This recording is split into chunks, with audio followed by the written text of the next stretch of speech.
بسم اللہ الرحمن الرحیم۔ قصہ ڈاٹ پی کے لیے لگیا سے میں ہوں صابر اطاعت ہیں۔ آج قصہ لے کر آئے ایک ایسے شخص کا جو کہ ادیب بھی ہیں اور سیاستدان بھی۔ بنیادی طور پر ادیب تھے، پھر جناب عمران خان کے حکم پر، ان کی دعوت پر جناب پاکستان تحریک انصاف کے بانیان میں شامل ہو گئے اور ان کی بنیاد رکھ دی۔ 1997 کے الیکشن میں عمران خان صاحب نے انہیں ٹکٹ دیا اور وہ چوک اعظم سے الیکشن لڑے، لیکن بہت جلدی وہ سینٹرل ایگزیکٹو کمیٹی کے ممبر سے استعفیٰ دے کر واپس اپنے ادب کی طرف لوٹ آئے۔ آج کل صرف ادب کو ہی اوڑھنا بچھوڑنا بنایا ہوا ہے۔ آج ہم بات کریں گے چوک اعظم کے گوشہ نشین ایک سیاستدان کی، جس کی تربیت جناب بھٹوازم نے کی اور پاکستان تحریک انصاف میں معراج محمد خان کے ساتھ وہ گئے اور کام کیا۔ تو آج کے قصے میں ہم ان سے بات کریں گے ان کے ادب سے سیاست کی طرف اور سیاست سے ادب کی طرف واپسی کیوں، اور ان سے سنیں گے ان کی شاعری۔ دھول دھواں چہرے کتاب کے مصنف جناب سید غلام عباس زیدی سے آج قصہ سنائیں گے، قصہ ڈاٹ پی کے سامعین کو۔ آئیے پھر قصہ سنتے ہیں سید غلام عباس زیدی صاحب سے۔ ادب سے سیاست کی طرف پھر کیوں چلے گئے؟ کیونکہ مجھے محسوس ہوتا ہے کہ میرا خمیر ہی سیاست سے اٹھا تھا۔ صحیح۔ میں حالات کی، لوگوں کی محرومیاں، ناانصافیاں، ان میں اتنا ایک انوالو ہوا کہ مجھ سے رہا نہ گیا۔ میں نے پی ایس ایف سے اپنا آغاز کیا تھا پالیٹکس کا، اسٹوڈنٹ دور میں۔ وہاں سے میں جلتا رہا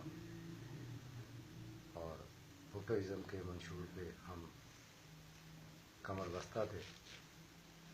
آواز ہم نے بہت کام کیا لوگوں کے لیے، بہت جدوجہد کی، اور بھٹوازم سے پھر پی ٹی آئی کی طرف کیسے گئے؟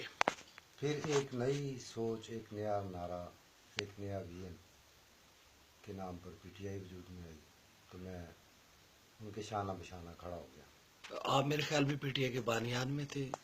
جی، میں ان کے بانیان میں تھا۔ کس عہدے پہ رہے آپ؟ میں ان کا ڈسٹرکٹ کوآرڈینیٹر رہا ہوں، صحیح ڈسٹرکٹ پریزیڈنٹ رہا ہوں، ڈویژنل سیکرٹری رہا ہوں، صحیح سینٹرل کمیٹی کا ممبر رہا ہوں۔ صحیح۔ تو پھر کیوں چھوڑ دیا آپ نے؟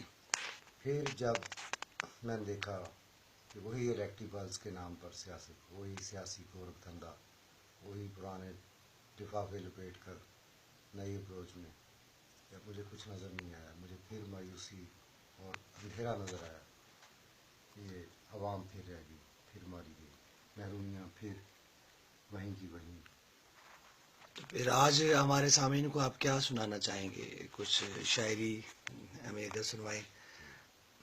میں کمال گردش ہوں وقت کی، میں کمال گردش ہوں وقت کی، میں زوال نامہ ہوں دشت کا، مجھے نگہتوں کی نہیں خبر، میں سوال نامہ ہوں وقت کا، وہ کتاب ہوں جو نہ چھپ سکی، میں نصاب ہوں برے وقت کا، میں غبار گرد سر راہ تھا جو کسی کے کام نہ آ سکا، میں تو سنگ تھا کسی راہ کا تیرے راستے میں پڑا ہوا، میں حصار ہوں کڑے وقت کا، مجھے موسموں سے گلا نہیں، میں حساب بجھتے چراغ کا جسے روشنی میں کمال تھا، واہ سبھی راستوں کا سراغ ہوں، میں تو داغ ہوں کسی کہن کا۔ واہ، کوئی اور نظم ہمارے سامعین کو سنانا چاہیں تو؟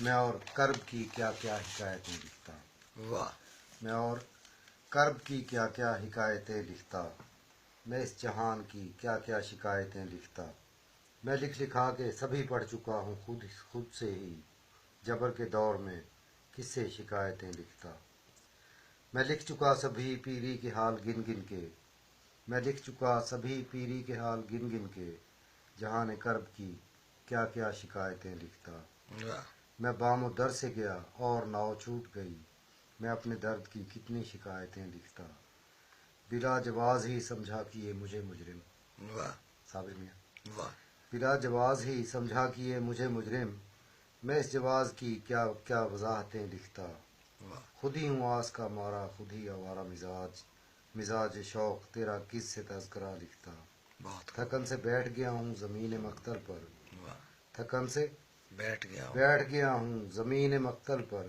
میرے قاتل میں تیری کیا شکایتیں لکھتا۔